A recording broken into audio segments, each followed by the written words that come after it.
السلام علیکم ورحمۃ اللہ وبرکاتہ۔ میرے پیارے آقا علیہ الصلوۃ والتسلیم کے پیارے دیوانوں، خاتون جنت حضرت فاطمۃ الزہرا رضی اللہ تعالی عنہا کی کنیزوں، تذکرۃ الانبیاء کے درس نمبر 118 میں آپ تمام کا استقبال ہے۔ ہم سن رہے ہیں اللہ کے نبی سیدنا زکریا علیہ السلام، سیدنا عیسیٰ علیہ السلام اور سیدنا یحییٰ علیہ السلام کی سوانح۔ ہم نے کل کے درس میں سنا کہ اللہ تبارک و تعالیٰ نے عیسیٰ علیہ السلام کے مرتبے کو کتنا بلند فرمایا تھا۔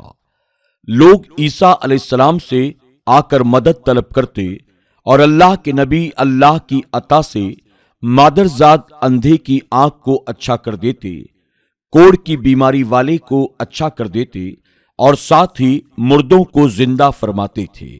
یہودی عیسیٰ علیہ السلام سے بھلا دشمنی کیوں رکھتے تھے اور عیسیٰ علیہ السلام کے قتل کے منصوبے وہ کیوں کرتے تھے؟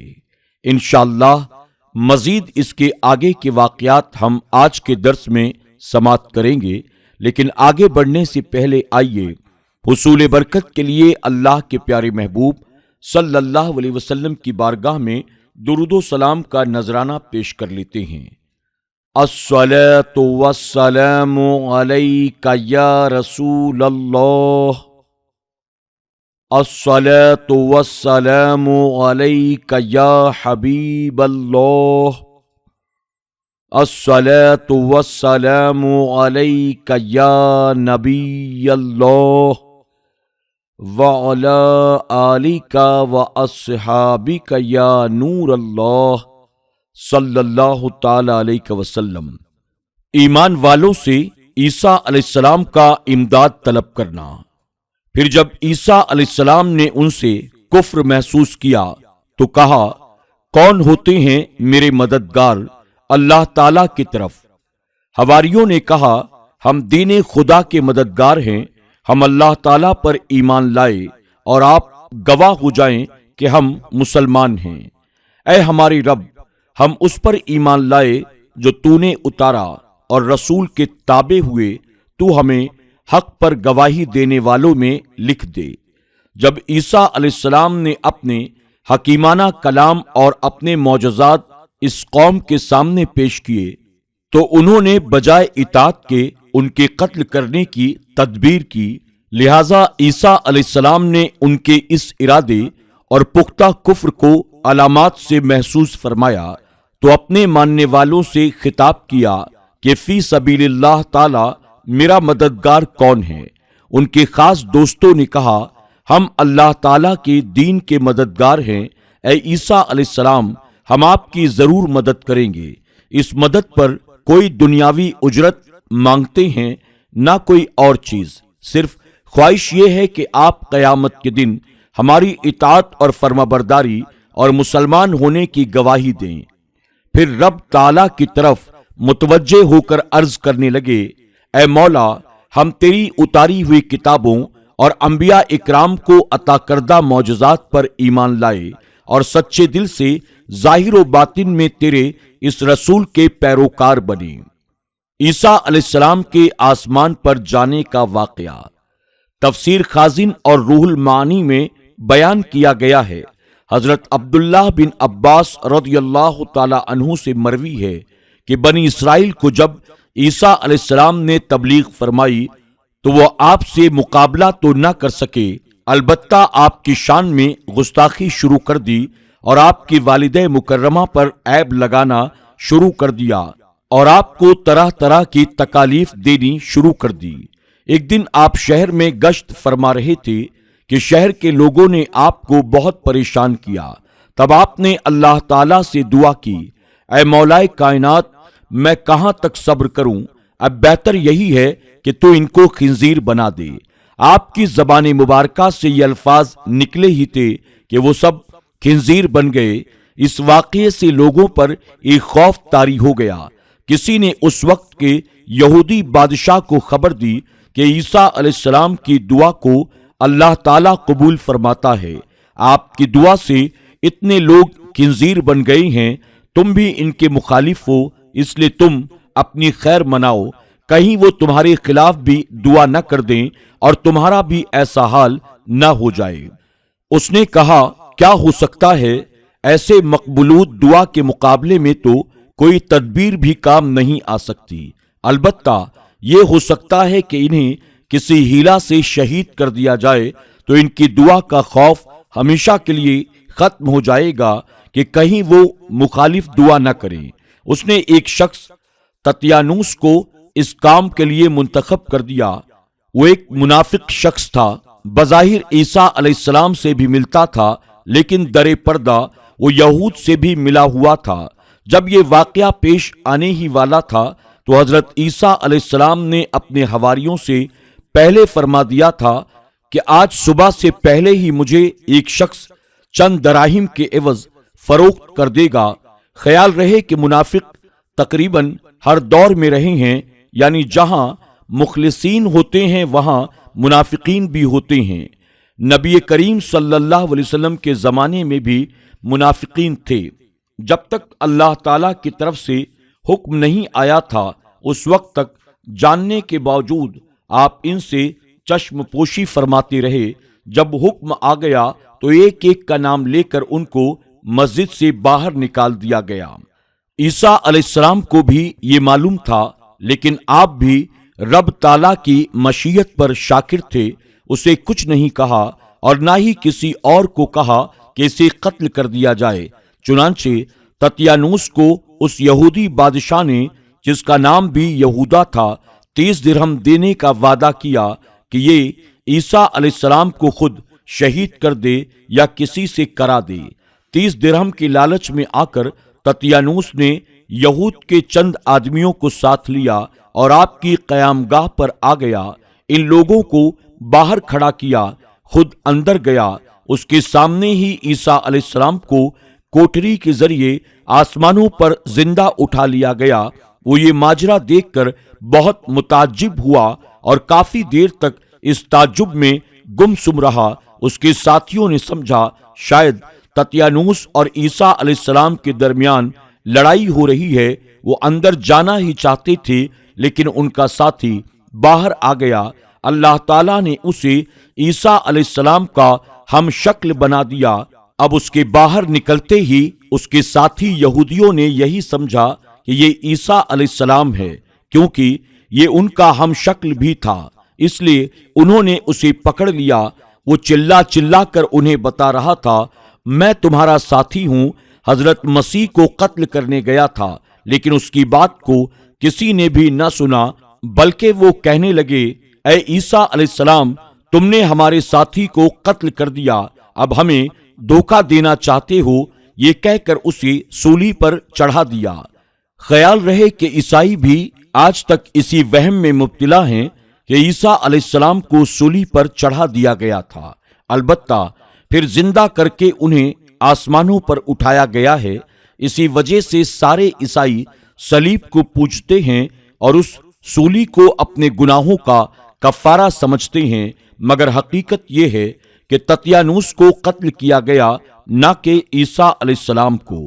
اور ان کے اس قول سے کہ ہم نے قتل کر دیا ہے مسیح عیسیٰ علیہ السلام فرزند مریم کو، جو کہ اللہ تعالیٰ کا رسول ہے، حالانکہ انہوں نے نہ قتل کیا اور نہ ہی انہیں سولی چڑھا سکے، بلکہ مشتبہ ہو گئی ان کے لیے حقیقت۔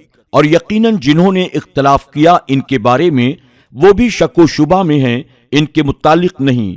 ان کے پاس اس امر کا کوئی صحیح علم بجز اس کے کہ وہ پیروی کرتے ہیں گمان کی، اور نہیں قتل کیا انہوں نے اسے یقیناً۔ یہود نے یہ دعویٰ کیا کہ ہم نے اللہ تعالیٰ کے رسول مسیح کو قتل کر دیا ہے۔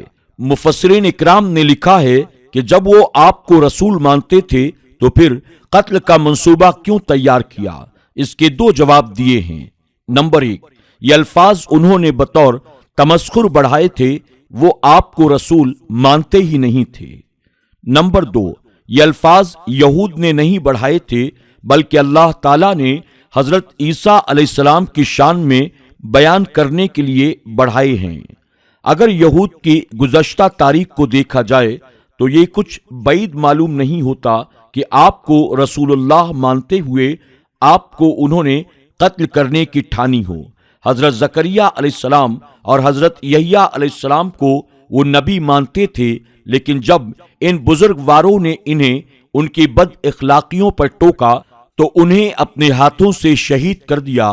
بہرحال ان کا یہ دعویٰ کرنا ہم نے مسیح کو قتل کر دیا ہے، قرآن پاک میں اس کو مکمل اور واضح کر دیا گیا، اور پھر ان کا اس پر اترانا اور فخر کرنا اس سے بڑھ کر ان کے کفر کی اور کیا دلیل ہو سکتی ہے۔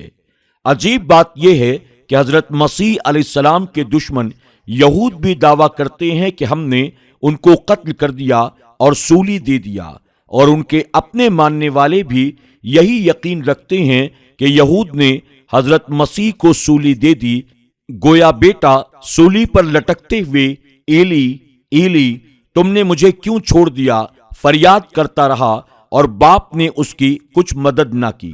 اسی محاورے کے مطابق جب دشمن اور دوست اس بات پر متفق ہو چکے تھے تو قرآن نے آ کر حضرت عیسیٰ علیہ السلام کی عظمت اور جلالت شان سے پردہ اٹھایا اور صاف الفاظ میں اعلان کر دیا کہ یہودی اپنی سازش میں کامیاب نہ ہو سکے۔ جس اللہ تعالیٰ کے رسول کو اپنے اللہ تعالیٰ کا پیغام سنانے کے باعث انہوں نے قتل کرنے کی سر توڑ کوشش کی، اللہ تعالیٰ نے ان کی اس ناپاک سازش کو ناکام بنا دیا اور اپنے رسول کا بال بھی بیکا نہ ہونے دیا، دونوں چیزوں کی نفی کر دی، یعنی یہودی نہ آپ کو قتل کر سکے اور نہ ہی سولی پر چڑھا سکے، جیسے مختلف انجیلوں میں مذکور ہے۔ مرزائیوں کی لاہوری پارٹی کے امیر مولوی محمد علی نے اپنے انگریزی ترجمہ قرآن پاک میں اس جگہ ایک نوٹ لکھا ہے۔ اس میں اس بات کی بڑی زحمت اٹھائی ہے کہ آیت کریمہ کو انجیلوں میں بیان کردہ حکایات پر منطبق کریں، چنانچہ وہ ان تفصیلات کو جو انجیلوں میں موجود ہے بڑی فراخ دلی سے قبول کرتے ہیں کہ حضرت مسیح کو سولی دی گئی، چنانچہ نیم جان ہو کر وہ دوسرے دو مجرموں کی طرح نیچے گر پڑے، آپ کے پہلو میں ضربیں لگا لگا کر چھلنی کر دیا گیا اور خون کے فوارے بہہ نکلے وغیرہ۔ پھر آخر میں نتیجہ اخذ کرتے ہیں کہ قرآن ان چیزوں کا انکار نہیں کرتا، کیونکہ قرآن نے بھی سولی پر مرنے کی نفی نہیں کی ہے، لیکن اگر وہ ذرا سا تأمل کرتے سوچتے تو قرآن کا ایک لفظ ہی ان کو اس زحمت بے فائدہ سے بچا لیتا۔